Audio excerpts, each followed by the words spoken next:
So I received a piece of hate mail from someone who said, when talking about a subject as serious as white-collar crime, I should not mention that I played baseball at USC. Also, props are way beneath me. Well, let's talk about USC and Sam Bankman-Fried for a moment. When I was a baseball player at USC in 1995, there was this very popular song by Montell Jordan, "This Is How We Do It." In fact, on the way to a baseball game, I had 3 goals. One, can a dude get one at bat today? We're playing Loyola, UCLA. Can a guy get an at bat too?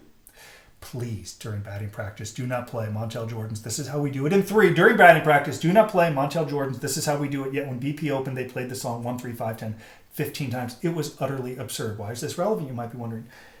Sam Bankman-Fried has been covered to the degree that Montell Jordan's "This Is How We Do It" has been covered. It's so obsessive. It's so over the top. It's so much that I had to stand back, despite doing some media and some requests and coverage of it. I couldn't cover it again because it's been so overdone. Indeed, I saw some coverage of, like, people are like, did you notice on trial, he looked to the left? And by looking to the left, it's clearly a sign out to the Democrats out there that I'm with you. Then someone's like, no, he looked to the right for a really long time. I think he was looking at some Republican in the room, which means he's hoping if Trump gets reelected, he's going to get a pardon or commutation from the current former president. Dude, he was just looking to the left and right, people. Not that big a deal. So I didn't want to get into it to such a degree until about a week ago while in Los Angeles. I'm filming this white-collar crime documentary, and I'll tell you, these documentaries take about 3 years to come out. I know from experience because I did the Operation Varsity Blues documentary on Netflix. I filmed it 3 years later, it was out. But in researching the documentary, I came across this quote. Oh, before I get into the quote, thank you, by the way, for joining us at White Collar Advice. I hope you find value in this video. If you do, like and subscribe. It's super quick to subscribe. Watch. It's a blogger. And if you don't find value in the video, we don't want you here. Don't return. I'm just kidding, but not really. So in researching the video, I came across this quote that Sam Bankman-Fried said, "I was a really negligent student." Now, I don't know if he really said it. It was a quote attached to him. But if it's on Google, that 100% it has to be true. So like there's no doubt that he said I was a really negligent student. But let's work under the presumption that he said it. And let's break that down for a few minutes. Negligence as a student, negligent as an executive. I would argue negligence the way he dressed in making presentations. If I wore shoes like that to a presentation or on stage or on TV, my mom would take this old baseball hat and smash it over my head. Negligent. Negligent in how he understood the government's perception of him. And I have understanding of this because I have been to federal prison and I've been in front of a federal judge. So if I were guiding Sam before he was taken back into prison for witness tampering and making more decisions or more negligence, as I would say, I would have said, Sam, what is the government's perception of you? What do they think about you as a human being? What are your thoughts, Sam? Can I tell you? You can be negligent in your response and feel as if they're going to see you differently.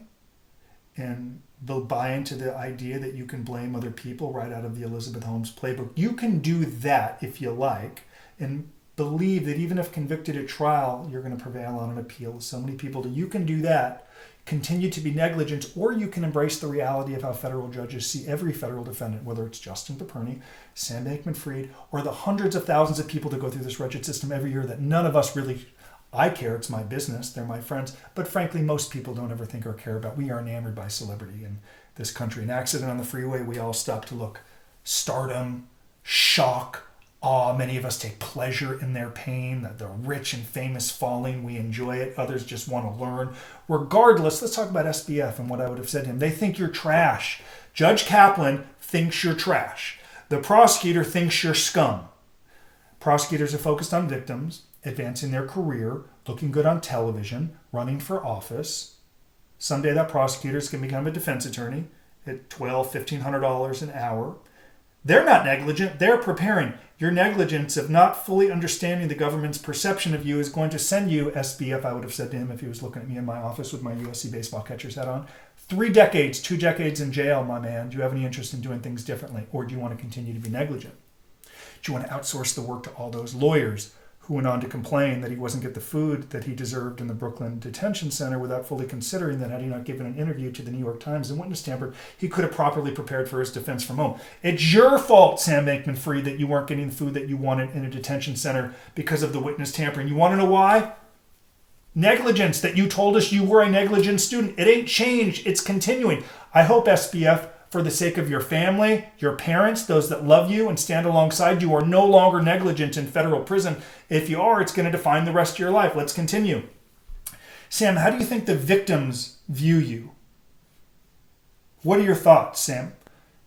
The negligent answer is the Elizabeth Holmes answer. It ain't my fault. I might have made some bad decisions, but I hired the right people. I wasn't involved in the day-to-day management. I outsourced that work. There's only so much that I can possibly do running this organization. Someone has to go on CNBC with Tom Brady after all. I mean, I have responsibilities and roles. I can't oversee all of that. Victims, I'm sorry if people got hurt. It wasn't me. That's the negligent answer, because when he gets sentenced and hammered, and victims, many people I know don't have a lot of sympathy for these victims, kind of like the Elizabeth Holmes case, because a lot of these victims had money. Fine. Many of them did not. Regardless, victims are victims. People were hurt as a result of this. This is what I want the coverage to focus on, not looking left or not looking right, and not what he wore. And oh my God, the sketch artist drew him up. He looks ripped and shredded, and clearly there's a bias because he looks ripped and shredded and his hair look. Who gives a rat's ass how the dude drew him up? Let's focus on the fact the government thinks he's trash. He's negligent in changing the narrative. Victims should continue to be irate because he no carry about them. Carry's not a word, by the way. I'm saying it for effect. I hope you get it. Doesn't care about the victims continuing to be negligent. Now, of course, we're going to come up to mitigation. Excuse me as we talk about a prop. I need my blankie here. It's 74 degrees in California. You know what that means? It's freezing. Okay, I can't focus. I can't function at 74 degrees. It's incredible I'm making my way through this video. Let's talk about mitigation. Most defendants convicted at trial do a horrific job of mitigating their sentence. He will continue to be negligent because odds are he will be told from someone, I'm actually not looking at anyone. I'm doing this for I'm looking at a light here. That pretends his lawyers are talking to Sam. You cannot mitigate. You cannot say anything that could jeopardize your right to an appeal. So any mitigating factors, how you got here, what you've learned, where you're going, mistakes you've made, what you could have done differently, your plans for the future, any health issues, ADHD, drug, we're going to convey all that, Sam. We're going to handle all that. You've paid us a lot of money. You're going to win on an appeal. Sit back, relax, chill. We're going to work to get you your food in MDC. Relax. The food is fine. Your hair looks great. Did you see how good you look in that sketch artist? You look ripped and shredded. What are you doing, abs all day? You doing the Paperny class in prison? The abs class? You look fantastic. You're going to prevail on an appeal. Did you get the latest invoice? Is someone handling the invoice in? Where's the invoice? No one's handled the invoice. Is it coming? Okay. There will be no mitigation from him. Now, everyone will write letters on his behalf. The enablers. We have evidence from judges that the wrong character reference letters can actually hurt you if they enable the conduct. So I would encourage SBF, do not be negligent in getting character reference letters, because they could lead to a longer sentence, as I think they did with Elizabeth Holmes, because all those letters were horrific. They should be like in the horrific Hall of Fame of how not to generate a character reference letter excusing and enabling the conduct. A character reference letter should only speak to the defendant's character, something they've good to improve the life of somebody else. Do not tell the judge how to do their job. So I suspect he'll get some letters that will be horrific, blame everybody else but SBF enabling the conduct. And I don't suspect he will articulate a clear message to Judge Kaplan or his probation officer because he fears it could jeopardize his right to an appeal. Yet we have extensive evidence from people in our community, people who have hired us, including people we've interviewed on YouTube, like Ron Thorgmartin, convicted at trial. The government wanted 14 years because of his mitigation. He got 6 years, still could have appealed. He chose not to. He will be negligent in his mitigation based on the advice that he gets, and it's part of the reason I think he is going to get filleted at sentencing, and like so many people convicted at trial, hold out hope that he's going to prevail on an appeal. I suspect through sentencing, like he was as a student, an executive, and the way he dresses, he will be neglectful in preparing for sentencing. I will wrap up this video by asking him. Of course, he can't watch this video, but I know a lot of Elizabeth Holmes friends watched. Some reached out, some were nice, some were not. I know people come across this channel, and sometimes they take the advice and say, I'm going to try to relay it to my friends. So someone on the FBF's team can watch this and relay it to him. Sam, no longer be negligent, and in so doing, you need to begin to put yourself in the shoes of stakeholders. We know it's going to be too late for him to influence the probation officer that writes his probation report. Too late for him to influence his sentencing judge because of his own negligence. But maybe once the weight of 2 decades sets in, and the weight of the totality of his bad decisions, God, damn, I know what that's like, surrendering to federal prison with regret, looking back what I would have done differently. Can't change the past. Everyone wants to. 20% of the people that call my company, White Collar Advice, call from the courthouse. Justin, I just Googled you, saw Dr. Phil, saw the New York Times, saw Washington Post, didn't know that you exist. I thought my lawyers had everything. What can we do? I just got sentenced to 5, 6, 7, 8, 9 years. Can't change the past. We can help you moving forward. I'm sorry you're here. Let's create a better path to ensure this doesn't become a life sentence. So I would tell SBF, let the negligence end once you're sentenced, because there ain't going back now for you. That much I know. But in federal prison, once you get there, once you go from the detention center to wherever you get transferred to, I want you to be able to put yourself in the shoes of a case manager based on what they know about you. They think you're trash, Sam. Don't feel bad. They thought I was trash and scum. Even now, they still think I'm trash and scum. They don't see me as a father, my beautiful children and wife, business I've built to help tens of thousands of people working along my team. They don't view me as that. They view me as a criminal and thief and scum, despite everything I've tried. That's their perception of us. It's all good. I don't care. Does it make sense to no longer be negligent, Sam, and to try to change that perception or how they view you? Yes, for that reason, Sam, I beg you, I implore you, beseech you to immediately create a release plan and give it to your case manager in prison. What is this release plan, you might ask? I can tell you. This release plan will memorialize and document his journey through the whole criminal justice system, who he is, what he's learned, what he'll do while in custody. My release plan started with a blog. It grew to my book, Lessons from Prison You Can Get for Free. I have a whole lot of release plans, including one in my office. If I told you my kids want to smash that thing down and read what's in it, scale back, sit back, they'll read it. They're only 5 and 9. They're going to read it soon enough. If you can document and memorialize it, let me tell you what happens, SBF. Some people are always going to think you're inveterate trash and scum. Fine, you don't need to get everyone back into your corner. Some people are going to be thrilled that you're in prison. They want you to get hurt. They want you to get beat up. They love that you're in pain and suffering. It's the way it goes. But you don't need everyone in your corner, Sam.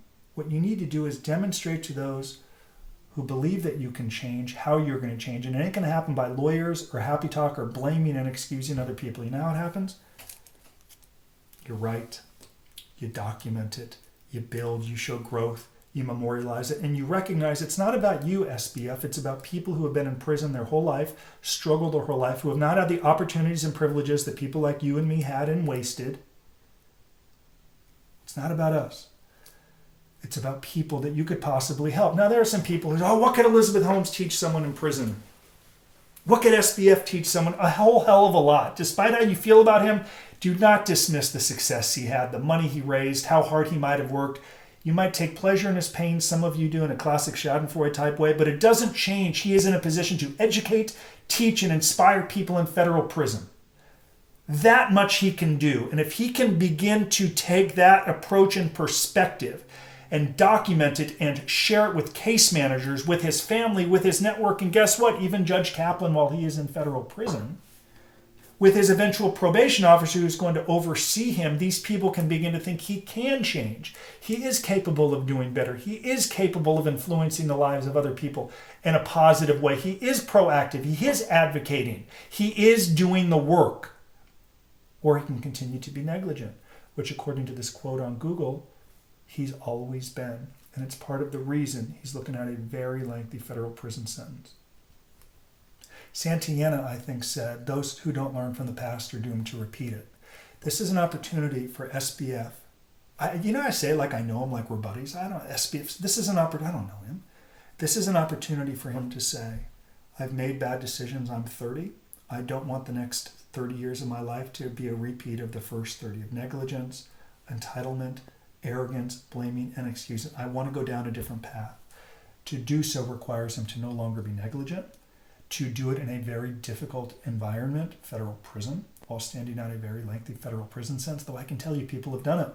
My partner, Michael Santos, served 26 consecutive years in prison. I met him there. Many of you might have read his book, Earning Freedom, or Inside, Life Behind Bars in America. My mentor, changed my life, written hundreds of books, so probably about 100 books, including this release plan workbook that we should probably send to SBF because it will help him memorialize and document his journey. I'm going to close this video by saying this is my final video, whether I get 1 view or 1,000 views, and reminding you that we can all become better in prison. I did. I only served a year, but we've seen people do it for 5, 10, 20. My partner did 26 years. I count on him to succeed if he's willing to do the work. if he's willing to no longer be neglectful and blame and excuse and embrace the power of advocacy, of changing the narrative, not just outsourcing the work to people who are paid to do it. And lastly, embracing they think you're trash and scum. It's okay. What can you do to begin to influence them to see you differently? I did that day by day, or as articulated in Lessons from Prison, tortoise in the hare, slow and steady wins the race.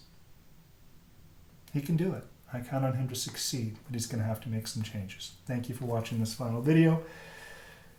Thank you for being a part of our community.